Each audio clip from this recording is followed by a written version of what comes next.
Bom, muito bom dia então a todos. A gente começa o nosso estudo dessa sexta-feira estudando o livro Fonte Viva, que é a obra que nós estamos estudando, e a gente vai começar o texto de número 6 para fazermos aqui as nossas reflexões em torno dos assuntos que dizem respeito à nossa família, à nossa depuração pessoal, a nossa transformação íntima, né? E Emmanuel começa trazendo para nós aqui uma mensagem retirada do livro de Hebreus, capítulo 12, versículo 11, carta de Paulo, um trechinho que diz assim que, e na verdade, toda correção no presente não parece ser de gozo, senão de tristeza, mas depois produz um fruto pacífico de justiça nos exercitados por ela. Eu acho que, de modo geral, eu particularmente tenho observado muito as tribulações que pessoas muito próximas, né, e aquelas que recorrem à nossa orientação.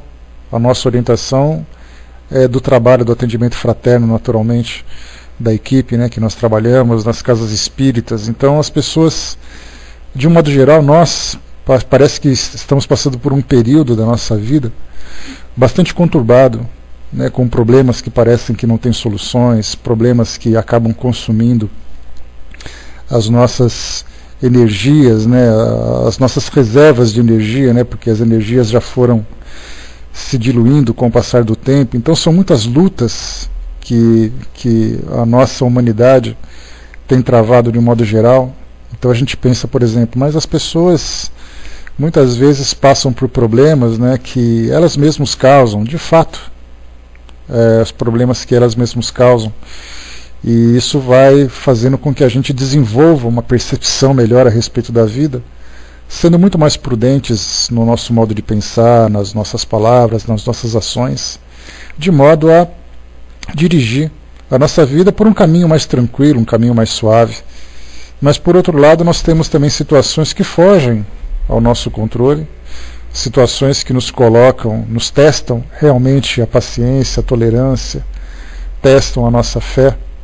A gente vê, por exemplo, do nada, de repente, de um dia para o outro, como aconteceu essa noite no Rio de Janeiro, muita chuva, pessoas que perderam seu patrimônio, pessoas que perderam entes queridos por causa de um temporal, quer dizer, algo que foge do nosso controle, né? Então, a gente vê que, de modo geral, assim, ligamos a televisão e vemos desgraças para todo lado, as pessoas passando por dificuldades, as pessoas sofrendo de uma forma anônima. Então, a gente fica se perguntando, né, até que ponto, né, até que ponto nós conseguiríamos suportar essas dificuldades e qual exatamente o verdadeiro propósito dessas provas e dessas expiações que nós estamos passando. Porque nós estudamos na doutrina espírita que as provas e expiações são características, né, são elementos característicos do nosso mundo, do mundo em que a gente vive. Então a gente lê muito, né, que o nosso mundo de provas e expiações é isso, porque tem espíritos aquilo e tal. Quando a gente sai um pouquinho do ambiente acadêmico, porque tudo isso que a gente estuda, na verdade, faz parte dessa vida acadêmica que a gente tem como estudantes que somos. Então a gente vai estudando muito na teoria. Provas e expiações para cá, provas e expiações para lá e tudo mais. Mas quando a gente sai dessa sala de aula virtual, ou da sala de aula real que a gente estuda nas nossas casas espíritas, e nós voltamos os olhos para a nossa vida real, a gente vê que cada pessoa passa por dificuldades muito particulares, dificuldades muito difíceis. E não são privilegiados ou são amaldiçoados. São simplesmente pessoas que passam por necessidades condizentes com a sua trajetória evolutiva. Às vezes a gente tem contato, principalmente nessa área que eu comentei com você de atendimento fraterno, a gente se depara com situações que, né, vocês sabem, né, nós recebemos por e-mail as solicitações dos usuários que frequentam o nosso site, o espiritismo.net, e essas solicitações são encaminhadas para a nossa equipe e a gente vai então trabalhando, tentando apontar uma direção, tentando orientar, fortalecer as pessoas que nos procuram, né? Muita gente daqui do Pautal que já participou, já solicitou orientação, pessoas desconhecidas, espíritas, não espíritas. E tem situações que a gente olha assim, aquela solicitação, né, a mensagem que eles mandam para nós, a gente dá aquela coçada na cabeça e fala assim, meu Deus, como é que essa pessoa consegue suportar isso? E aí a gente começa a pensar assim, qual é a situação mais difícil que as pessoas vivem? Existe dor maior ou dor menor daquilo que as pessoas vivem? E a gente começa a perceber que não existe dor maior ou dor menor, existe dor. Existe dificuldade, existe sofrimento muitas vezes. E como a gente sempre brinca, né, quando a gente começa a analisar a nossa vida e fazer uma verificação das dificuldades que nós enfrentamos, muitas vezes a gente acha que o nosso problema é sempre maior que o problema dos outros. É aquele problema que parece que é insolúvel, aquele problema que parece que é insuportável. Aí a gente faz aquela brincadeira, né, de vamos trocar os nossos dossiês, os nossos prontuários. Eu mostro para vocês os meus prontuários de lutas do meu cotidiano, vocês mostram o prontuário de vocês, a gente começa a trocar para ver quem consegue suportar, ou quem passa por maior ou por menor dificuldade. E a gente vê que, de um modo geral, todos nós temos a nossa cota de desafios, e esses desafios têm esse objetivo de fazer com que a gente cresça moralmente, cresça espiritualmente, que a gente direcione as nossas ações, direcione a nossa vida para algo mais construtivo e algo mais produtivo, porque quando a gente se desvia desse caminho do progresso, a gente sempre acaba enfrentando essas dificuldades. Então a gente começa a perceber que muito daquilo que a gente vive é uma consequência natural do nosso próprio desvio. Aí então vem a dor e nos traz de volta. E isso começa a nos tornar mais atentos, mais cuidadosos, mais disciplinados. Mas mesmo assim a gente começa, quando faz a leitura de um livro, o estudo de uma mensagem que os espíritos mandam para nós, eles nos trazem, dessas que a gente ouve, por exemplo, no começo dos nossos estudos, dessas dos livros, como essa que a gente vai estudar hoje e tudo mais, são mensagens edificantes, mensagens estimulantes, em que os espíritos dizem para nós que nós não podemos desistir porque algo melhor nos aguarda. Como Paulo disse aqui para os Hebreus, dizendo que depois de passar por essas dificuldades repletas de tristezas, de sofrimento, tudo isso produz um fruto pacífico de justiça por aqueles que foram exercitados por ela. E aí então a gente vê que lá na frente tem um propósito maior, mas que infelizmente a nossa capacidade intelectual ainda não consegue se aprofundar. Ela não consegue adentrar para poder entender realmente essa realidade, porque muitas vezes a gente abraça uma filosofia como essa pelo prazer de estudar, e nós sabemos que estudar a doutrina espírita é algo absolutamente prazeroso, né? Nós somos apaixonados por ela, tanto que nós estudamos todos os dias. Então nós estudamos muito mais idealizando na nossa mente o mundo perfeito que nós gostaríamos de viver, do que realmente acreditar que ele é verdadeiro. Porque nós somos ainda vacilantes na nossa fé. E pelo fato da gente não ter esse contato direto e permanente com o mundo espiritual, para ver essa realidade acontecendo diante dos nossos olhos, a gente fica pensando assim, é isso que eu gostaria que acontecesse na minha vida, é assim que eu gostaria que as coisas fossem, é esse o futuro que eu espero que aconteça para mim. Então isso vem muito mais da expectativa, da esperança de que algo aconteça, do que necessariamente da confiança de que isso vai acontecer. E isso é bastante natural. A gente sabe que pelo fato de nós estarmos nesse estágio evolutivo, nós ainda estamos muito mais presos a essa realidade do mundo material do que mais próximos do mundo espiritual. Do contrário, se nós estivéssemos mais próximos do mundo espiritual, sem essa vivência material, nós desperdiçaríamos tudo aquilo toda a beleza que esse mundo pode nos oferecer. Então, na verdade, cada coisa acontece no seu devido tempo. Essa é uma frase que eu falo para vocês que é muito conhecida, mas que eu não gosto de usá-la no sentido de conformidade, que as pessoas têm que se conformar, que calma, que as coisas vão acontecer no tempo certo e tudo mais. Eu já conversei certa vez com uma amiga, e ela passa por dificuldades dessas que eu falei para vocês, que muita gente deixaria a vida material por não suportar as dificuldades como aquela. Aliás, eu conheço muita gente que passa por essa situação. E a gente fica assim, né? Se eu tivesse naquela situação, será que eu conseguiria? Será que fosse por aquilo? Será que eu também aguentaria daquela mesma forma? E ela então, conversando com os espíritos, porque ela também tem essa proximidade com a doutrina espírita e também faz tratamento espiritual, e os espíritos estão sempre ali dando orientação, né? Porque é um problema de saúde, problema social, familiar, tudo num pacote. E aí então os espíritos dizem para ela: minha filha, calma que as coisas vão acontecer no seu devido tempo. Aí eu sempre brinco com ela, eu falo assim: olha, se o espírito me falasse isso, eu certamente pegaria pelo colarinho do médium, daria uma chacoalhada nele para poder refletir no espírito, porque esse tipo de frase não me conforta. Dizer que as coisas acontecem no devido tempo, porque a gente sabe que as coisas acontecem no devido tempo, mas a gente fica com aquela impaciência: que tempo será esse? E quando as coisas forem acontecer, que coisas são essas?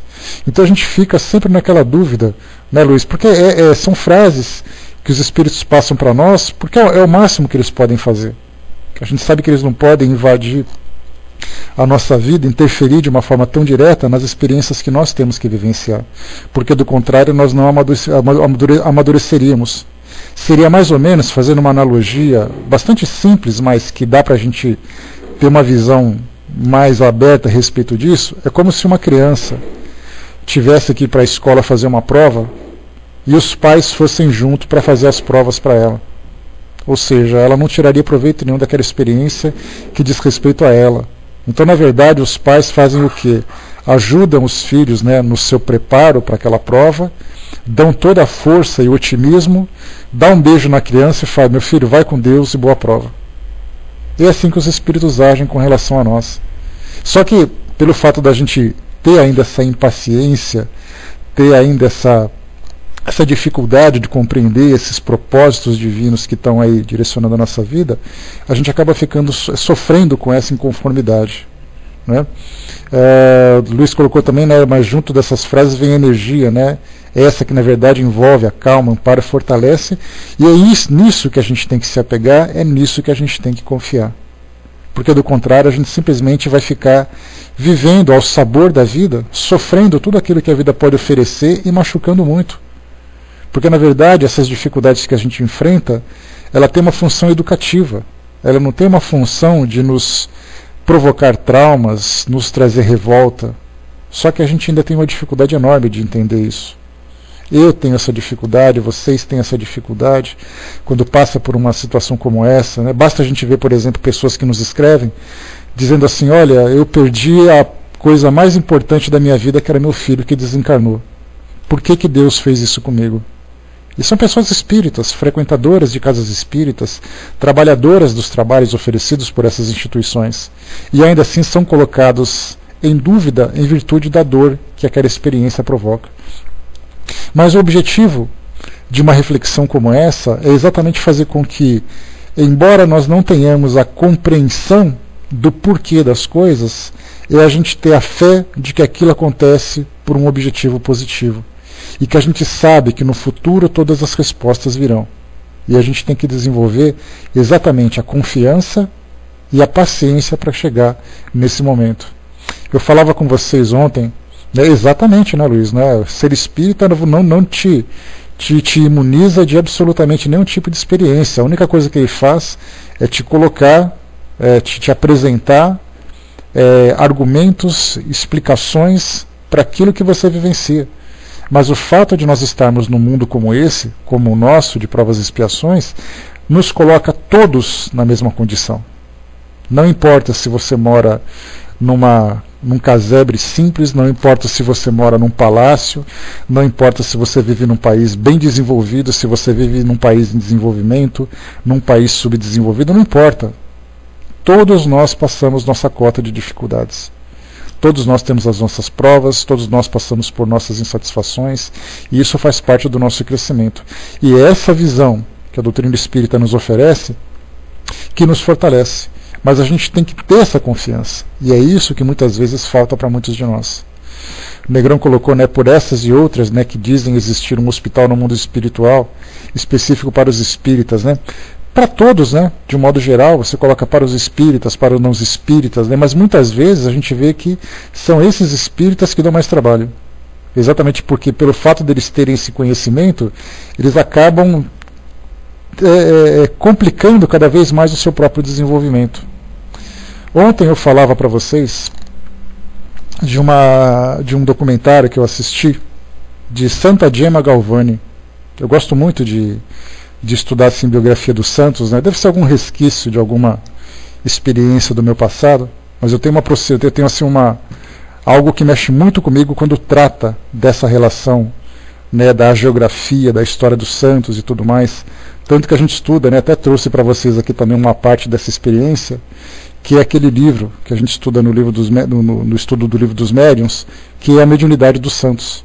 Então a gente pega esses espíritos que viveram essa vida religiosa dedicada, né, a essa vivência religiosa e as experiências como espíritos que são dentro da nossa visão. Então eu faço uma coisa com a outra e isso me dá muito prazer.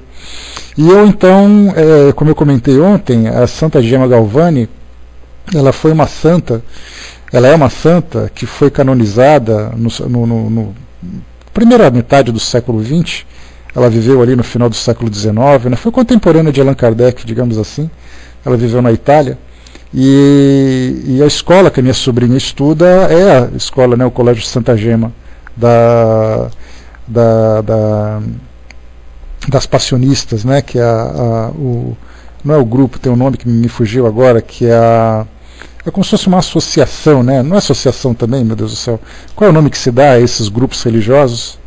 Tem os caputinos, tem os franciscanos, tem as passionistas. Qual é o nome, pessoal? Me fugiu agora o nome. Vê se vocês lembram. Depois vocês colocam aí. Mas de qualquer forma, era o nome dessa escola, né? Colégio Santa Gemma. E eu fiquei, quem é essa Santa Gemma, né? E eu percebia que não era gema de ovo, mas era gema de pedra preciosa, né? Que se dá em italiano. E aí então comecei a estudar um pouco sobre a vida dela. Porque todo mundo brincava assim, né, cara? Você não imaginando uma escola cheia de criança, Santa Gemma, todo mundo pensando num ovo, não tem como não pensar diferente, né? Então, aí estudando sobre a biografia dela, ela recebeu Gemma exatamente pela importância, né, que se dá à pedra preciosa. E aí então, estudando sobre a biografia dela, comecei a ver, ela desencarnou aos 25 anos de idade, mas aos 12 anos de idade ela já começou a demonstrar grande sensibilidade mediúnica, tendo contato com espíritos de grande envergadura moral. E ali então ela foi orientada, né, e disseram para ela assim, num desses contatos,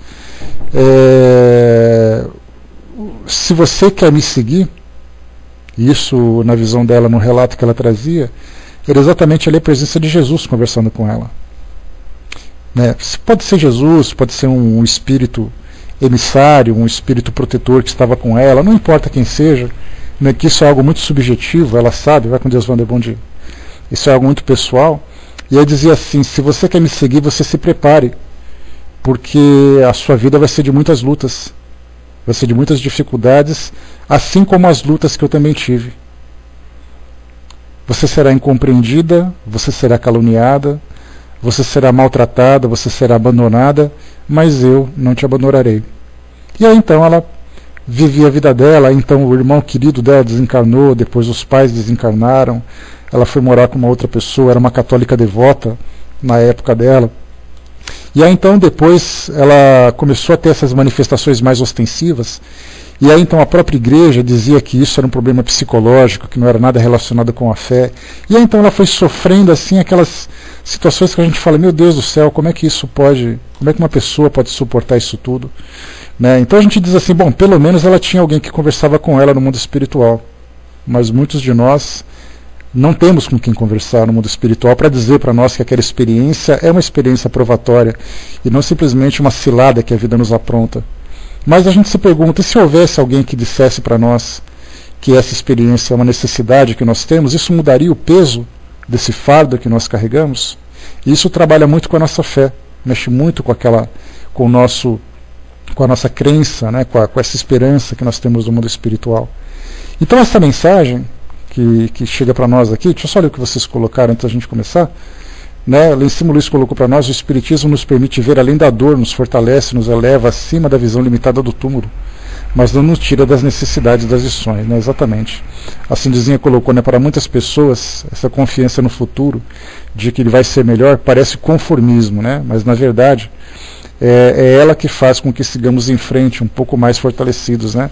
Eu comentei sobre isso, Cindizinha, um pouquinho antes de você chegar, que para muitas pessoas, quando você fala assim, olha, confia e segue seu caminho, tenha paciência que tudo vai ser diferente, né? Desperta naquelas pessoas aquela revolta de impaciência, dizendo assim, isso não é o suficiente para mim. Então, para muitos de nós, essa aproximação que nós temos com os estudos, essa aproximação que nós temos com as atividades que as casas espíritas nos oferecem, porque o centro espírita ele não é um templo religioso, mas na verdade ele é uma instituição que nos auxilia no aprofundamento, no fortalecimento da nossa fé, trocando experiências com outras pessoas e pondo em prática aquilo que nós estudamos.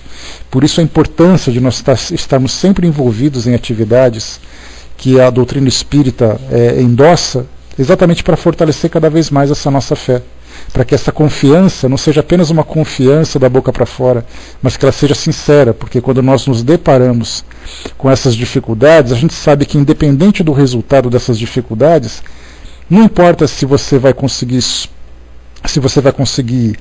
resolver o problema, se o problema vai persistir, se a pessoa vai continuar aqui presente entre nós, ou se por acaso a situação vai levá-la ao desencarne, não importa o resultado, o que importa é a forma como nós passamos por essa experiência.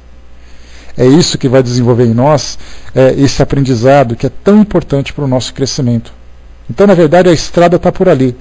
Todos nós passaremos por estradas bastante específicas, mas a pergunta é, de que forma que você passa por essa estrada?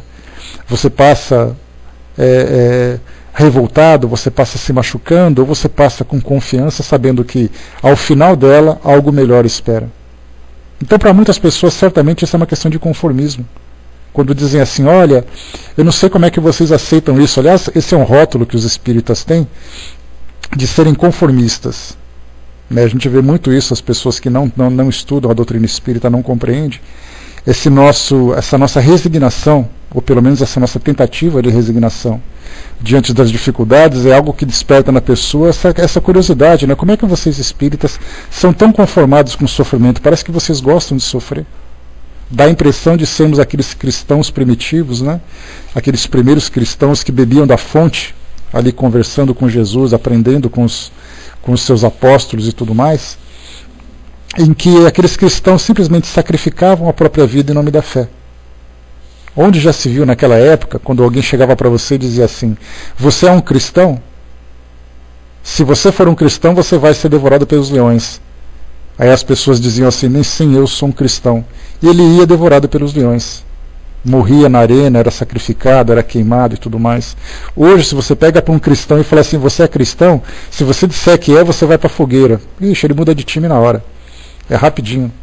Então, na verdade, quando a gente vê a doutrina espírita, naturalmente embasados nos exemplos desses grandes ícones que o espiritismo mostra para nós, de vermos um sofrimento, por exemplo, como Divaldo Franco, como Ivone do Amaral Pereira, como Chico Xavier, a gente vê as dificuldades, principalmente, né, o Chico Xavier e a Dona Ivone, que já desencarnaram, mas que a gente já conhece um pouco da biografia deles. Quando eles são apresentados à mídia, eles são as referências do espiritismo. Então, quando você fala assim, eu sou um espírita, de imediato vê aquele pobre coitado que sofre, que apanha, que é caluniado, mas mesmo assim mantém a sua fé sólida, mantém a sua fé concreta. Então, muitas pessoas olham para nós e falam assim, eu não aguento esse conformismo de vocês. Essa coisa de ficar dizendo que é assim mesmo, que tudo vai passar, que é coisa de vidas passadas e tudo mais. Na verdade, isso é uma falta de compreensão. Porque essa aceitação da nossa parte não significa que nós gostamos de sofrer. Significa que já que existe essa experiência necessária para nós, a gente aproveita o máximo dela. Mas não deixamos de chorar, não deixamos de sofrer, não deixamos de passar por todos os sofrimentos que qualquer pessoa passa. Só que a gente tenta administrar essa dificuldade da melhor forma possível. O soldado colocou para nós lá em cima, né, os espíritas passam pelas alegrias, sofrimentos, conquistas e fraquezas, tanto quanto os não espíritas, embora haja um determinado entendimento sobre as relações espirituais. É exatamente isso que difere, quer dizer, o entendimento que se tem Você não sofre simplesmente por gostar de sofrer. O sofrimento existe, faz parte da nossa experiência. A diferença é o proveito que a gente tira dele. Vamos ao nosso texto para tirarmos aqui aprendermos um pouco mais com a orientação dos nossos amigos espirituais. E a gente lembra sempre que livros como Fonte Viva, como Vinha de Luz, embora tenha ali a assinatura de Emmanuel, através da psicografia do Chico Xavier, ou outros médiuns também de outros espíritos, a gente lembra que é um grupo de espíritos que trabalham no desenvolvimento desses temas. Um é o representante, que seria Emmanuel, mas que na verdade são vários espíritos que auxiliam, né, na seleção dos temas, no desenvolvimento das ideias, mas que no fundo, né, faz parte daquele pensamento geral. Então a gente começa de novo com aquela mensagem inicial, com aquele versículo inicial de Paulo, né, enviando uma carta aos Hebreus, quando ele diz assim, né, o título já é Aceita a correção, porque na verdade o sofrimento não é sofrimento, mas na verdade esses desafios fazem parte dessa necessidade corretiva que todos nós temos. A corretiva do nosso caráter na atualidade, a correção dos nossos débitos do nosso passado para a preparação de um futuro diferente. Então aceita a correção. Essa é a orientação do nosso título. E a mensagem diz, e na verdade, toda correção no presente não parece ser de gozo, senão de tristeza, mas depois produz um fruto pacífico de justiça nos exercitados por ela. E a mensagem diz assim para nós: a terra, sob a pressão do arado, rasga-se e dilacera-se. No entanto, a breve tempo, de suas leiras retificadas, brotam flores e frutos deliciosos. A árvore em regime de poda perde vastas reservas de seiva, desnutrindo-se e afeando-se. Todavia, em semanas rápidas, cobre-se de nova robustez, habilitando-se a beleza e a fartura. A água humilde abandona o aconchego da fonte, sofre os impositivos do movimento, alcança o grande rio e depois partilha a grandeza do mar. Qual ocorre na esfera simples da natureza, acontece no reino complexo da alma. A corrigenda é sempre rude, desagradável, amargurosa, mas naqueles que lhe aceitam a luz, resulta sempre em frutos abençoados de experiência, conhecimento, compreensão e justiça. A terra, a árvore e a água suportam-na através de constrangimento, mas o homem, campeão da inteligência no planeta, é livre para recebê-la e ambientá-la no próprio coração. O problema da felicidade pessoal, por isso mesmo, nunca será resolvido pela fuga ao processo reparador. Exterioriza-se a correção celeste em todos os ângulos da terra. Raros, contudo, lhes aceitam a bênção, porque semelhante dádiva, na maior parte das vezes, não chega envolvida em arminho e, quando levada aos lábios, não se assemelha a saboroso confeito. Surge revestida de acúlios e misturada de fel, à guisa de remédio curativo e salutar. Não percas, portanto, a tua preciosa oportunidade de aperfeiçoamento. A dor e o obstáculo, o trabalho e a luta, são recursos de sublimação que nos compete aproveitar. Aqui algumas passagens que vale a pena a gente destacar, que diz para nós que a corrigenda é sempre rude, desagradável e amargurosa, mas naqueles que lhe aceitam a luz, resulta sempre em frutos abençoados de experiência, conhecimento, compreensão e justiça. Esses quatro termos que foram apontados por Emmanuel, primeiro a experiência, porque a gente só consegue fazer a coisa certa depois que a gente consegue consertar ou consegue detectar aquilo que é errado. Porque no começo da nossa vivência, lá nos primórdios da nossa evolução, nós temos ali uma... Não se preocupe com o telefone, tá, pessoal? Lá no início da nossa evolução, a gente vivia muito mais movidos pelos impulsos do que necessariamente pelo conhecimento. Então nós agíamos de qualquer forma nos nossos relacionamentos sociais, afetivos, nós buscávamos a satisfação que o mundo material podia nos oferecer, de uma forma irresponsável, de uma forma inconsequente, de uma forma infantil, e consequentemente vinha um resultado. Vinha tudo aquilo que provocava essa dor desagradável, essa dor muitas vezes insuportável para todos nós. Com o passar do tempo a gente foi passando por essa ou por aquela experiência e a gente começou a aprender. Dá para a gente lembrar na época do homem primitivo, quando ele dizia assim, bom, eu não posso ir por aquele caminho, porque o fulano, quando ele foi aquela vez, ele foi atacado por animais. Então significa que se eu for ali, eu posso ser atacado também, então eu não vou. Ou ele mesmo, quando ele foi, ele quase foi atacado, e aí então ele começa a dizer para todo mundo, peraí, não vá por ali, porque quando eu fui da outra vez, eu quase fui atacado. Se você for, não vá à noite, porque à noite é mais perigoso. Se você for comer aquele alimento, cuidado, porque ele tem veneno, porque ele tem espinho. Então ele foi aprendendo com o passar do tempo aquilo que era bom e aquilo que não era. E isso nas suas necessidades mais básicas, depois isso foi evoluindo nos seus relacionamentos, depois foi evoluindo nas suas experiências espirituais. Somente através da tentativa, como diz Bezerra de Menezes para nós, a experiência só é adquirida através das tentativas de erros e acertos. Só que com o passar do tempo a gente foi crescendo e começou a desenvolver a nossa inteligência também, que vem aqui a parte da compreensão e do conhecimento.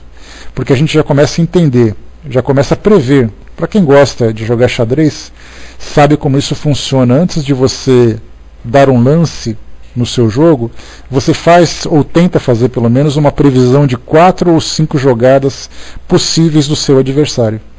Então significa que a gente começa a movimentar as nossas peças, ou começa a agir na nossa vida, sempre fazendo ali uma previsão daquilo que pode vir como resultado. Antecipar as consequências. Isso é uma consequência natural, um resultado natural desse conhecimento que a gente acaba adquirindo através dessa experiência. Então a vida vai nos oferecendo isso. A gente vê nos nossos relacionamentos, por exemplo, a questão da infidelidade, a questão do autoritarismo, a questão da falta de participação, da falta de amizade, da falta de amparo que um parceiro dá para o outro e tudo mais. A gente vê que a gente tenta viver a nossa vida sempre tentando desfrutar do prazer que ela pode nos oferecer. Inclusive, sugando, digamos assim, daquilo que o nosso parceiro pode nos oferecer. A gente ainda não consegue viver esse amor compartilhado, verdadeiramente compartilhado. Então a gente procura sempre se beneficiar, e nesses relacionamentos, muitas vezes por falta dessa compreensão, a gente percebe que existe ali um duelo entre os parceiros para saber quem vai se beneficiar um pouco mais. E aí então você passa por uma experiência como essa, vê que vai dar um resultado infeliz para os dois, é aquela relação difícil, aquela relação problemática, porque alguma coisa está errada. Mas se a gente não errasse, a gente não saberia que isso é errado. Quer dizer, se eu sou autoritário, se eu sou muitas vezes incompreensível diante desse relacionamento, das dificuldades daquela pessoa com quem eu me relaciono, se eu não coloco isso em prática e eu vejo o resultado negativo, na próxima vez eu vou fazer isso de novo. Para a gente poder ter uma ideia de como funciona essa questão das experiências, muitas vezes a gente pensa assim, né? A gente passa por uma situação na nossa vida, toma determinada atitude, e vem então um resultado doloroso. Bom dia, pessoal que chegou. Vem um resultado doloroso. Aí então a gente se arrepende, né? Ontem nós falamos sobre arrependimento. Vem o arrependimento e a gente diz assim, poxa vida, se eu pudesse voltar no tempo, eu faria aquilo de um modo diferente. Só que na verdade a gente se esquece que esse mecanismo de voltar no tempo também apaga a nossa memória. Se eu pudesse voltar no tempo sem ter aprendido nada, sem ter guardado o resultado dessa experiência, eu teria feito a mesma coisa de novo. Porque eu ia querer o mesmo resultado.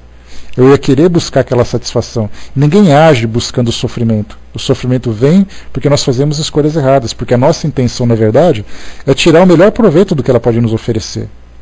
Eu por exemplo, se eu tenho um emprego e eu ajo de determinada forma naquele emprego, é porque eu quero que ele me proporcione prazer. Não exija de mim algum tipo de sacrifício. Só que para buscar esse prazer sem assumir as responsabilidades daquele trabalho, significa que eu estou negligenciando. Aí eu vou ser demitido. Aí eu sou demitido, perco o emprego, vem todas as consequências decorrentes dessa situação, né? Aí depois você volta no tempo e fala assim, poxa vida, eu poderia ter feito diferente. Só que se você volta tudo de novo, quando chega naquele trabalho você vai fazer a mesma coisa, você vai continuar buscando o prazer da relação, sem ter aquela preocupação das responsabilidades. Então a gente sempre volta no tempo querendo fazer as coisas diferentes. É mais ou menos aquela ideia que as pessoas têm assim, né? Principalmente envolvendo essa questão da sensualidade, da sexualidade, né? Quantas pessoas nos seus 30, 40, 50 anos dizem assim, se eu tivesse meus 18 anos. Quer dizer, ele quer ter 18 anos com a cabeça de 50. Só que se ele tivesse 18 anos, ele ia fazer as mesmas bobagens de um jovem de 18 anos. Então, na verdade, essa experiência que a gente adquire com esse sofrimento, ele fica guardado na nossa mente, para que a gente possa ser seletivos no modo como a gente vai viver. É aí que a gente começa a mudar o nosso modo de viver. Então a gente tem a experiência, o conhecimento. Aí a gente começa a compreender o resultado de tudo isso. E finalmente vem a justiça, porque essa justiça nos proporciona exatamente aquela forma correta, aquela corrigenda necessária para o nosso aperfeiçoamento moral. Porque tudo é justo. Porque normalmente a gente sempre acha que tudo vem como injustiça, como vem como algo negativo e tudo mais. Só que na verdade não, acaba se tornando diferente. Então aqui, diz o texto para nós aqui ainda, continuando. Passando aqui depois aqui embaixo fala sobre a água, tudo mais. Está aqui embaixo, ó. Todos, né, exterioriza-se a correção celeste em todos os ângulos da Terra, ou seja, todos nós estamos ali expostos a essas situações. Raros, contudo, lhe aceitam a bênção, porque semelhante dádiva, na maior parte das vezes, não chega envolvida em arminho, né, em enfeite, e quando levada aos lábios, não se assemelha a saboroso confeito. Ela surge revestida de acúlios ou misturada de fel, à guisa de remédio curativo e salutar. Então, se a gente pensar que essas dificuldades que a gente enfrenta é uma medicação, é um tratamento moral que nós estamos vivenciando, a gente começa a ver de um modo diferente. Porque quando a gente fala em remédio curativo e salutar, ninguém gosta de tomar uma injeção porque dói. Ninguém gosta de fazer uma cirurgia porque machuca, porque é dolorosa, mas o resultado sempre visa essa melhora. E é aí então que a gente vai se aperfeiçoando. É aí que a gente vai aprendendo com os resultados desse tratamento. Algumas pessoas, quando tem uma dor de cabeça, tomam apenas ali um comprimido, um analgésico e tudo melhora. Precisa de pouca coisa para poder se corrigir. Em outros casos, essa dor de cabeça pode ser algo muito mais grave que necessita de uma cirurgia. Então a gente não sabe exatamente qual é o grau que nós necessitamos. A gente simplesmente confia naquilo que vem e tenta desenvolver forças e confiança para que isso se dê da melhor forma. Não percas, portanto, a tua preciosa oportunidade de aperfeiçoamento. A dor e o obstáculo, o trabalho e a luta são recursos de sublimação que nos compete aproveitar. Então, é travar a boa luta, como diz aquela passagem do Evangelho segundo o Espiritismo. Temos que saber viver, saber tirar proveito dessa experiência, por mais dolorosa que ela seja. Muitas vezes a gente pensa, né, poxa vida, mas por que tem que ser desse jeito? Só assim a gente vai compreender. E depois, só para a gente fechar aqui o nosso trabalho, voltando para aquela história que nós temos da Santa Gema, que depois que ela estava nos seus momentos finais, ela desencarnada, né, veio na década de 80, numa cidade do interior de São Paulo, e através de uma manifestação mediúnica, ela trouxe então uma mensagem. E aí então ela foi falando exatamente sobre todos os sacrifícios que ela teve que fazer e tudo aquilo que fez com que ela, e todos os resultados desse sacrifício, porque ela soube tirar proveito de tudo isso. Ela foi elevada aos planos espirituais superiores e veio nessa condição de uma orientadora espiritual.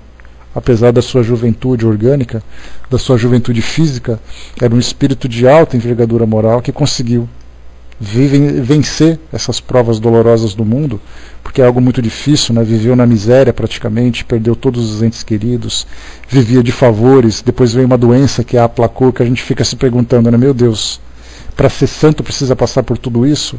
Não é que tem que passar por tudo isso, muitas vezes é uma prova pessoal que ela tem que vivenciar, mas muitas vezes vem muito mais como um testemunho de fé. E esse testemunho de fé dizendo assim: todos nós vivemos dores, mas vejam como nós devemos aproveitá-lo. Então nenhum de nós aqui, imagino que pelo menos por enquanto a gente não deseja ser nenhum tipo de santo, não desejamos dar nenhum testemunho de sofrimento, mas é importante que a gente saiba que vai chegar o nosso momento em que a gente vai se tornar um modelo de conduta. Nós somos modelos de conduta, mas ainda em pequeno plano. Mas quando chegarmos nesse plano mais elevado, a gente fica imaginando, por exemplo, Chico Xavier, que esteve entre nós. O grande trabalho que ele conseguiu realizar, o grande trabalho moral não, o de psicografia, de caridade que ele conseguiu desenvolver, mas muito mais a prova de vida, a demonstração de fé, de confiança que ele vivenciou na sua vida, para chegar depois e ser acolhido no mundo espiritual como um espírito que simplesmente venceu.